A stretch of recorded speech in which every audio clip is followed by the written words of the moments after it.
Hey everybody, welcome back to the channel, and today I got a impulse purchase new tank.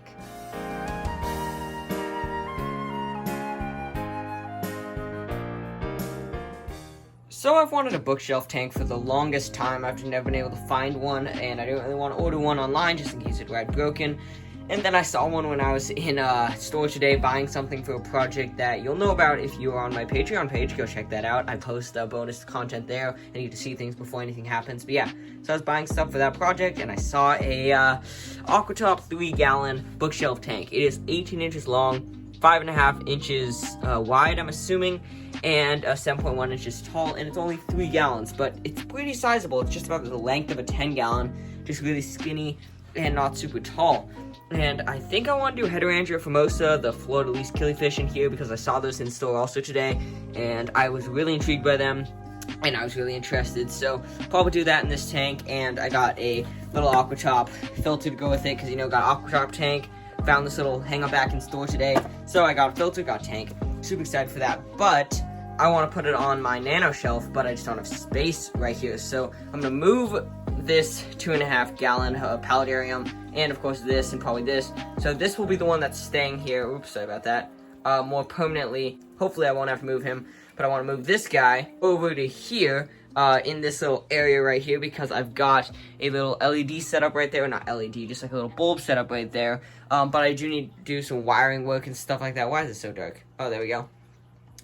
Because the cord comes down through here, and it just kind of goes around this, and that takes a lot of space, so I can't really plug it in. So we're going to have to drill a little hole into the side of the shelf so that we can run the cord, clean out this area so we can move the tank. Pretty big endeavor we're going to be diving into today. So we're going to be moving this tank over there, moving this tank up to its new spot. Whole bunch of work to get done today, so let's get right into it. Alright, of course, first things first, let's just get all this junk I've got piled up right here out of the way, and then just like that we got a nice little clean area. This is just about the right size for the 2.5-gallon. So let's get this cord management done first. Alright, so we're gonna be drilling a hole right here, but my shrimp tanks are right here, so I'm just gonna slide this out of the way. That's the nice thing about having a smaller tank. You don't even have to drain it. You can just sort of give it a little slide. So I'm gonna take my drill with a nice big bit on it and just kind of come through the wall, or not wall, just sort of this thing right here. I'd say come through it right here. Alright, we are in. I'm gonna pull that out. And now I've got a hole in our shelf. And now we're just gonna take our cord. Fingers crossed this hole's big enough. It's not. Dang it. There we go. That's a little bit better. Just had to get that hole extended a bit. So yeah, now I can run the cord out here and plug it in.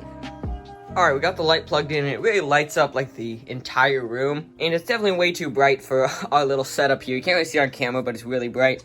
So I'm thinking that I can just turn it up like this.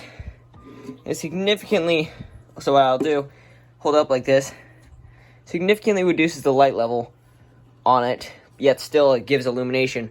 So what I'm thinking, I can drill some holes in this top shelf right here, and then run zip ties and zip tie this bulb. Let me turn the light off just so that we can see. And just zip tie this bulb up there, like this. Alright, so this is a bit of a weird angle for you guys, and an even weirder angle for me, but I'm just gonna try and get it to sort of do that. So hopefully a hole right about here. And so I'm gonna put another one like right there along that line.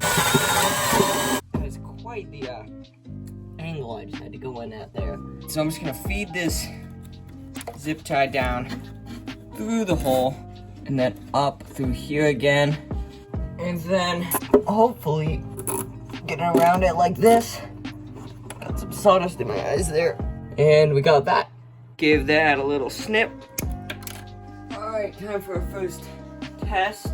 Nice to have it more situated here, not just hanging, because once upon a time, a maintenance video on the tank that used to be here, the tank, the light fell in the tank.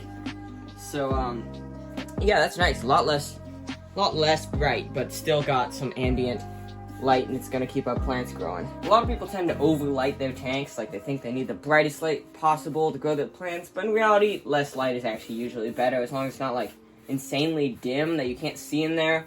Most low light plants, like beginner plants, Nubius, some stem plants, stuff like that, they really don't care, and they'll probably even grow better without a billion lumens of light springing down on them. That's a huge mistake people like to make when they get into the planter tank hobby, just because people sell them their light as the brightest one. It'll grow your plants the best, but really just any old light bulb will do. It doesn't even have to be LED. Alright, so here's the tank we're gonna move. This is gonna be our optimal tank to put in there, so because the issue with that little structure I built, like the hood area, so you can't really get your hands in the top of a tank, but going in it like this will be perfect. So first things first, I'm gonna unplug the waterfall.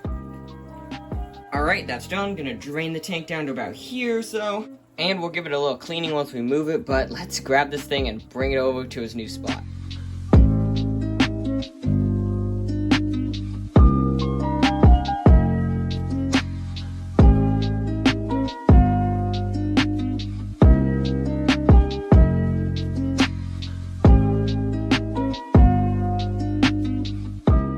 Ow, I cut my hand. That glass is still kind of sharp on the bottom.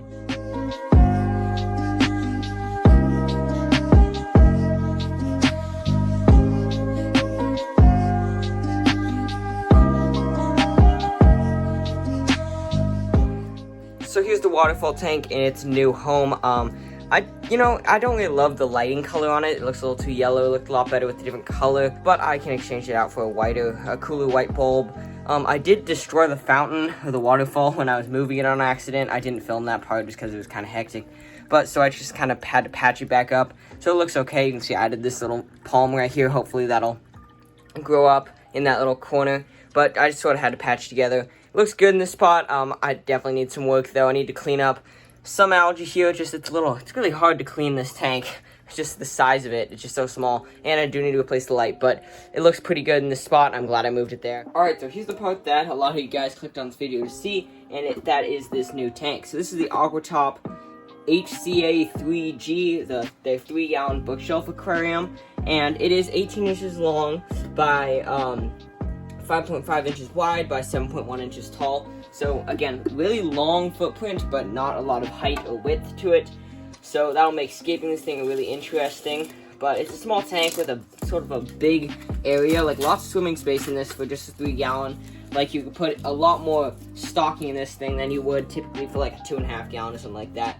So removing all this stuff right here, if you can see from this tag, well, you guys can't see it, but I got this thing for $43, which is a bit pricey for a 3-gallon tank. But I mean, it's a really interesting size, and you don't see these things in store very often. And then the filter we got this thing to pair with it is the Aquatop Forza F515. This is just like a little mini filter. There's these things all over the market. I've got them on both of my, not the same type, but just variants of a small filter like this on my 5-gallon betta tanks. But this does seem to be a little more of a reputable brand, I guess, just because, I was actually in a retail store. I didn't have to surf Amazon to find it. But pretty much just a standard small filter. It is black, which is different from all the other ones I've seen. It's got a really, actually, this isn't completely black. It's got a little tinted color thing, which is very nice for the little lid. Comes with a really simple intake with a sponge on it, so this is great for small shrimp and stuff that you'll likely be fitting this filter with. But if you remove the carbon area, you've got a pretty good amount of space for beneficial bacteria and filter media that you can sort of customize. Again, it's not a huge filter, so you don't have a ton of space, but you definitely have enough for what you're looking for. So you can just attach this to here, and then this to here, and then you've got this for your little setup. So yeah, I'm just gonna set this up kind of like this on the tank, just on the edge. I was thinking I could put it like this on this end to sort of push the water. We'll see how it is, but sponge keeps coming off. But I'll likely just have it situated like right here, and then have it running this tank. And it's pretty small. It's pretty big when you think about it. This is a rated to 5 to 10 gallon filter, which I wouldn't recommend running this thing on anything bigger than a 5 gallon, but on a 3 gallon tank. But it does have a very interesting footprint. So enough of that. Let's get this thing ready to go on its new home. One more thing though, some of you might notice that this is a rimless tank and it does not have a leveling mat, which is kind of important for something like this. It does, I would say that you do want something like that, but I do have this leftover leveling mat from I think a Fluval Flex, so I am going to get a new leveling mat set up on here. Just gonna lay this on here. A leveling mat is just like any sort of like neoprene or yoga mat or something like that you can put on the bottom of your rimless tank to take out any imperfections on your wood surface. That'll keep it from possibly cracking your glass. So I'm just gonna use this razor blade, pretty much just gonna cut this thing down to size. And just like that, you've got your little leveling mat. There's obviously gonna be a couple areas that need a little work, but not too bad, especially if you're actually working with a correct tool. A razor blade isn't really the best for this, but yeah, so this isn't exactly super necessary. Like, your tank's not gonna immediately crack if you don't have a leveling mat, but it's definitely recommended just for a precautionary measure. So now I'm just gonna finish it off. Just gonna set this down like this right here and just finish it off. And just like that, we've got a little leveling mat for this thing. I'm going to flip the tank over and add a little bit of silicone on here. It's nothing really crazy, just something to hold the mat down, just so that if I slide the tank around, the mat doesn't get slid around as well. It's completely removable if you ever want to take this tank down and reuse the mat or something like that. It just helps keep it affixed for the time being. As you see, I'm hardly putting that much silicone on it at all. Then I'm just gonna line up the mat and just sort of press it into place here.